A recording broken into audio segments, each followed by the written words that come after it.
The Detroit Lions are still in desperate need of a pass rusher, and the last possible resort outside of somebody getting cut as training camp approaches and the new season gets here is the NFL draft. And the Detroit Lions have 2 picks in the top 100 and then 1 just outside of the top 100 due to that Aaron Glenn compensatory pick. And there's no doubt about it that the Detroit Lions need a pass rusher. And with the way that Brad Holmes handled free agency, re-signing Marcus Davenport and Levi Onwuzurike, cutting Zadarius Smith, there's no doubt that he must address it in the NFL draft. He got to do it, man. He's got to do it. So without further ado, Mel Kiper, we've only done 1 mock draft since that time, and we are going to have to do another one here, and this is the second one. Now, I could see us doing 1 more with the draft only being 16 days away. So without further ado, here we go. With the 28th pick in the 2000. Let's try that again. Here we go. With the 28th pick in the 2025 NFL Draft, the Detroit Lions select Donovan Iziriuki. I think that's how you say it. Yeah. Outside linebacker, Boston College. Here is what Mel Kiper had to say. The Lions defense was hammered by injuries last season. Even before the injured reserve started filling up, though, the edge rush depth chart was concerning. Thank you, Mel Kiper. Aiden Hutchinson, who is coming off a leg injury, needs a running mate, doesn't he, though? The only other Detroit edge rusher with more than 3 sacks last season was Zadarius Smith with 4, who was acquired at midseason and released this spring, which was dumb in my opinion. Ezekiel jumped to number 21 in my recent big board update, meaning he not only take care of that pass rush need, but also do so at value. His 65 pressures led the FBS last season, and he turned them into 65 sacks. So that looks like he got, man, quite a bit of sacks. Looks like every 6 pressures, he got a sack, which is fantastic. And I know that I butchered the absolute life out of his name. I actually just listened to a guy pronounce it and then forgot it just that quick. So I apologize for that. I think it's, man, I'm not even going to try it again, but I'm sure you guys know how to pronounce it. Now, he is 247, so he's on the smaller side of that edge rusher and playing that outside linebacker role, but he can rush the passer, man. I watched some brief highlights of the guy, and I mean, if it were my choice, I would prefer a in the dirt guy. That's just a guy that I want, but maybe the Detroit Lions think that Marcus Davenport is going to be the answer. But if you average 1 sack every 6.5 pressures, that's not bad. So we'll see what the Detroit Lions decide to do. Now, this pick here, man, I want to know what you guys have to say about this. With the 60th pick in the 2025 NFL Draft, the Detroit Lions select Anthony Belton, an offensive tackle guard, North Carolina State. Here's what Mel had to say. The Lions lost Kevin Zeitler in free agency, and some combination of Coyote Awasika and Christian Mahogany is currently in line to take over at right guard. Belton, 6'6" and 336 pounds, has played all but 11 of his 2,146 career snaps at left tackle. However, he could slide inside in the pros, and the Lions might opt for that in year 1. I'm going to keep it $150, bro. I mean, I can't even deny. I understand, like, I remember drafting Taylor Decker, and there's nothing sexy about an offensive line, pick. I don't care where they're drafted. There is zero sexiness in that pick. However, it is crucial, seeing it firsthand with the protection that Jared Goff has, with us being one of the top 3 best offensive line in football, and what it looks like if you don't have a decent offensive line, a la the Houston Texans or the Chicago Bears. I see what that means. This is the problem that I have with that. Based off of what Brad Holmes did and has done over the course of 5 or 4 NFL drafts, if you include this one, when you look at the defensive line, if we just took Donovan, that means that after the offseason that we just had of Levi Onwuzurike, Miles Adams, we brought back Mohammed and Marcus Davenport, that you mean to tell me that a rookie, Donovan, you think that that's the thing that takes us over the top? Like, we're so comfortable with the defense and specifically the defensive line that we can just go, well, you know what? We're just going to do outside linebacker, so not even a pure edge rusher, and then a tackle, like a guard, which is, I understand the need. And yes, the need will arise. We've got Penei Sewell.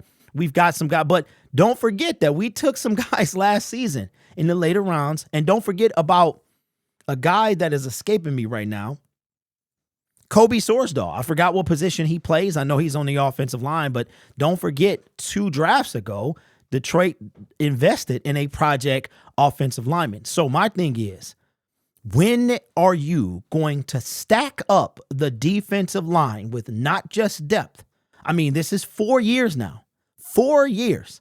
And you have taken Levi. You have taken Aleem. You have taken Aiden. You have taken Josh. You have taken Mekhi Wingo. You have taken Broderick Martin. You have taken James Houston. You have, in free agency, have done little to nothing. A bunch of practice squad guys, some of them who have made a minimal impact on the team, and that was only in times of desperation. So what I would like to see, especially knowing is how we have that 3rd round pick from Aaron Glenn, is I would like to see both the 1st and 2nd round picks be defensive linemen. Don't forget that Brad Holmes, before you in the comment section talking about blah, blah, blah, last year we took a cornerback with the 1st pick in the 1st round and a cornerback with our pick in the 2nd round. So it is not beyond the realm of possibility of Brad Holmes to do this, both on the defensive line. Now, Brad Holmes has done this, has taken a defender in the 1st and 2nd rounds with Aiden at 2nd overall in 2022, and then Josh Pascal at 46. But it makes you wonder, had we not gotten pick 12 and 46, would Brad Holmes have taken a defender in the 2nd round? I'm trying to think. Draft 1, it was an offensive lineman, a defender. Draft 2, it was a defensive lineman, receiver, defensive lineman. Draft 3, that was the Jahmyr Gibbs. So it was a running back, a linebacker, a safety. No, I'm sorry, a tight end, and then a safety.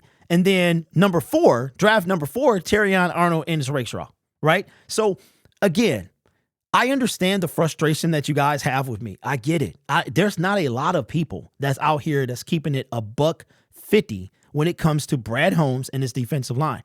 There's an individual in the comment section that said something that was profound. He said, criticizing Brad Holmes is not a good career move at this time. Meaning that if I value the trajectory, and this is not a knock on the person that said it, but if I want to keep elevating, if I value my career on YouTube talking about the Detroit Lions, I have to play it safe and not criticize this man. But I'm going to continue to do that. That's what got me to where I am, and that's what's going to continue. This channel will always be built off realism and integrity. I'm not going to feed you with this nonsense of every move is a sneaky good move. It's not going to happen. So the point is that the criticism of Brad, if you look at the track record of Brad Holmes, it does not bode well for the defensive line. It just doesn't. It doesn't. He has not hit back-to-back on the D-line with draft picks, right? He hasn't. He hit on and I'm talking about 1st and 2nd round. Well, we only had one defender on the defensive line in the 1st round. So even if you go back to out of our whole draft picks, Aleem McNeil and Aiden are the top 2 picks. You got a 1st rounder, 2nd overall pick, and a 3rd rounder, right? If you strip everything else away, you look at everyone else. And I don't understand why y'all don't understand what I'm saying. When I said that Brad Holmes in the second round or whatever I was saying a few videos ago that he did not hit. I was specifically talking about the defensive line, but it was like you guys heard what you wanted to hear. So anyway, how would you feel if we take either one of these gentlemen? What positions would you like to see us take with those first two picks? Pick number 28 and pick 60. Now, obviously, we've got the unpredictability of the NFL draft. We have no idea what's going to happen, and it's fun that way. But my hope is that in the first three picks, Brad Holmes takes two defensive linemen. I would prefer two edges, but I understand that Aleem McNeil is going to be hurt. But we brought in Roy Lopez, right? Josh Pascal will probably be playing more inside. But in order to do that, we need some more edges as well. Brad Holmes already said that he's probably going to be he was only playing outside on edge because we were short. So I knew that Josh Pascal, when he was drafted, I swore I saw Kentucky and I saw DT by his name. I could be wrong, but he seems to play both. With that being said, I am proud to announce that I ordered 7 pieces of merchandise today. I'm super excited because with the launch of the store coming hopefully soon, it will be launching by, I was going to say, let me see, the season starts in September. I'm going to shoot for July at the very latest, but that's, dotting all my I's and crossing all my T's. But I did place a few orders today. Here's just a few that I wanted to show you guys. This right here, I don't have an updated picture, but the ribbon is going to be black. I did order a shirt. This is the training camp shirt. Now, here's the cool part about it. The reverse of this shirt is going to be a QR code specifically on the shirt I ordered for myself, that if somebody is sitting behind me at training camp or walking behind me, they can use their phone, they can take a photo or use the QR code and it will take them right back to the channel. So I'm excited about that. This is another version of what we're going to have as well. The blue shirts with the black ribbon, Lions Syndicate. I also placed an order for the all grit inspired Lions Syndicate shirt in both blue and the color black as well. And we've got a couple other things that are on the way. I actually ordered a shirt for the ladies so my wife can wear it and we can get an idea of what we're looking at there. I will have some breast cancer awareness shirts as well, as October comes, breast cancer awareness for the shirt.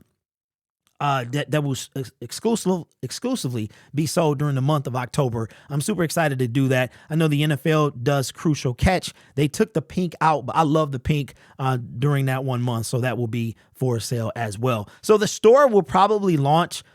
I hear it's good not to have more than 5 items, but we might have to push that up to maybe 10 or so. And of course, I'll let you know as we get closer. This channel is made possible by viewers, subscribers, and members just like you. It's because of your support you get to do what I do. You can be anywhere else on YouTube, but you choose to rock with me. Just one more announcement. I showed you guys yesterday, Michigan Panther Pride. There is an option for you to go to the Panthers game that will be this Sunday at noon at Ford Field. You can get a ticket for $52. I think it includes some stuff, but the seats are awesome. I think they're on the 50-yard line. MPP, if you are watching this video, put in the comment section what I'm trying to say, and I'll pin that comment. Let's see if we can get these tickets to sell and have some fun. I'm telling you, the Michigan Panthers are a good watch, and they're kind of like, it's kind of like you're eating your favorite food, but you don't get enough. You get just enough where you're almost full. But that's what they did, man, because by the time their season is over, we will be in the middle of June, about to hit that lull and ending training camp or OTAs and on our way to training camp. So anyway, you guys are awesome. Take care of yourself and each other. And as always, go Lions.